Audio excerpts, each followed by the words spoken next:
Hey folks, Jim Thomas here, Fitness Management and Consulting, and welcome back to our channel today. And to all of our subscribers, certainly welcome back. And if you're new to the channel, if you're finding us for that very first time, welcome. It's good to have you. And while you're here, please consider hitting that subscribe button, consider hitting that like button, and consider becoming a member here of the channel. And then to learn more about me, learn more about my company, and how I can help take you to that next level in your business, check out the links below. Now, with that said, our topic for you today, it's 3 important ways that successful gym owners think different than everybody else.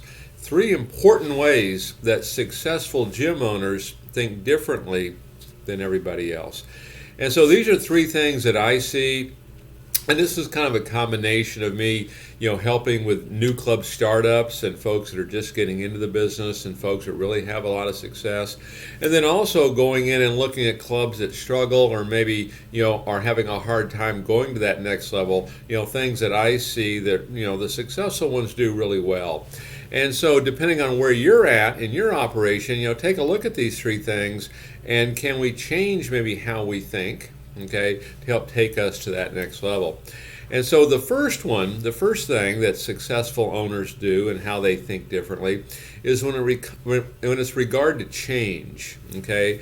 Because change, a lot of folks don't like it, okay? It's disruptive, okay?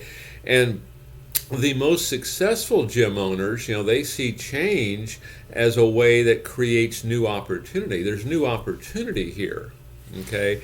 And so how do you view change? Is it like, oh no, not again? Or is it, hey, this is creating a new opportunity for me, okay? And I'll give you one example. This was, back when the pandemic first started. And, many folks went into retreat. Many folks, chose to kind of exit gracefully. And those that saw this as an opportunity, here's what they saw. And this is one of the things that we work with a lot of gym owners with is, during that pandemic, this was a rare and unique opportunity where you had the opportunity to advance and to expand into your marketplace, because so many folks were in retreat, so many folks had kind of stopped, okay? For those that continue to market, for those that continue to push, they were able to gain more market share. And a lot of those clubs that did that are doing very well today. So it's how we view change. And if you can view change as, hey, this is creating new opportunity, those are the owners that really do well. Number 2, that I see it's how we view risk, okay? And it's a risk-reward kind of thing, because the reality is, you're not going to take all the risk out of it. You don't want to take the risk out of it, really. You want it to be more calculated, but you don't want to take that risk out. You're not trying to get rid of it, because without risk, there is no opportunity.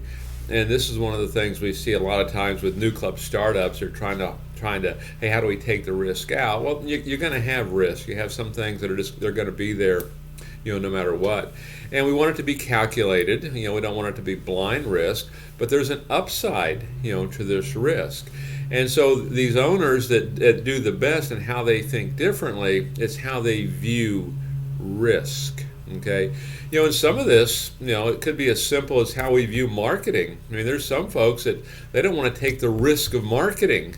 Okay, well, without the risk of marketing, you'll never overcome obscurity, and you'll never really get the growth that you're looking for. So the number 2 thing on how gym owners think differently is how they view risk. And then the 3rd thing that I see and how successful gym owners think differently is in terms of strategy. The ones that are the most successful, they will have a written plan of action, okay, that will talk about numerous things, but also it'll talk about those risk factors, okay, and then how we're going to mitigate that, for that particular month or for that particular period. But the strategy, we have this plan of action. I mean, I go into so many facilities that are trying to get turned around, trying to get back on track. I say, well, hey, it's not working like we hoped. And one of the single common denominators is there is no written plan of action. We've not really thought this through in terms of what are the goals, tangible and intangible. What's the plan, tangible and intangible? What are the roadblocks and setbacks, and what is the plan for that? How do we check our scoreboard? How do we keep track? What are our checkpoints throughout the month? What are our checkpoints throughout the day? How do we celebrate the victories? All these things that go into a good strategy.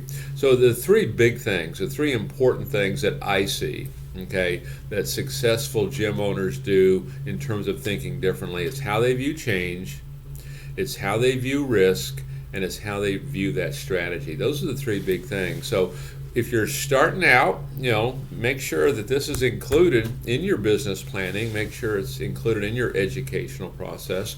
And if you're in this right now, how do you view it?